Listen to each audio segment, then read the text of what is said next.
Thomas Soto. On a eu le cartel des poulets, on a eu le cartel des yaourts ou le cartel de la farine.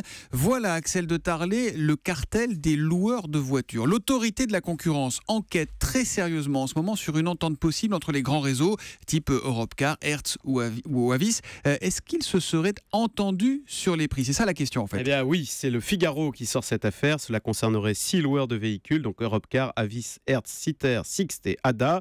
L'autorité de la concurrence leur reproche d'avoir appliqué de manière régulière et concertée une surcharge tarifaire dans les gares. Donc il y avait un supplément gare entre 2005 et 2008. Et puis l'autre grief concerne les aéroports. Là, on reproche aux loueurs de s'être procurés par l'intermédiaire de l'aéroport, des informations régulières sur l'état de la concurrence. Un tel pratique tel prix, un tel n'a plus de monospace, etc.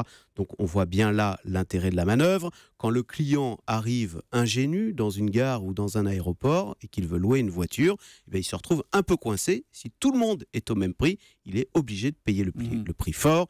Donc maintenant, les loueurs s'exposent à une amende pour évidemment de telles pratiques. Mais alors pourquoi cette affaire sort-elle maintenant? C'est parce qu'on parle de pratiques qui remontent à il y a 10 ans là. Oui, alors Europcar en fait va entrer en bourse là dans les prochains jours et donc à cette occasion, la société Europcar doit se mettre à nu et révéler tous ses petits secrets, même ceux qui ne sont pas forcément très propres. Mais vous avez raison, ce temps est révolu. Et d'ailleurs, si Europcar entre en bourse, c'est parce que précisément, la société doit se réinventer. Parce que justement, cette époque que je viens de décrire, où l'on attendait le gogo à la descente du train ou de l'avion pour le facturer au prix fort, cette époque est terminée. Et pourquoi est-elle terminée?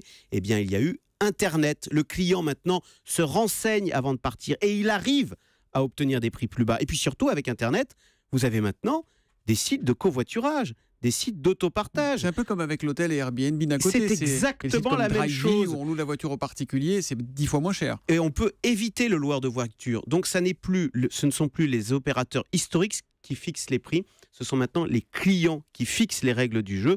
Et c'est exactement, vous savez, ce qu'on appelle le côté disruptif d'Internet qui bouleverse, qui casse votre marché. On l'a vu, vous l'avez dit, avec les taxis, les hôtels, le transport.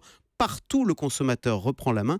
Peut-être un peu trop d'ailleurs. Vous savez, maintenant, on parle de la dictature du consommateur qui serait devenu tout puissant. Et en tout cas, si l'autorité de la concurrence conclut qu'il y a entente entre les grands réseaux, ce sont des amendes qui se chiffrent 10% du chiffre d'affaires. C'est des millions et des millions d'euros. Les boîtes. Le Zoom Echo, tous les matins à 7h10 sur Europe 1 avec Axel de Tarlé. À lundi, Axel. À lundi.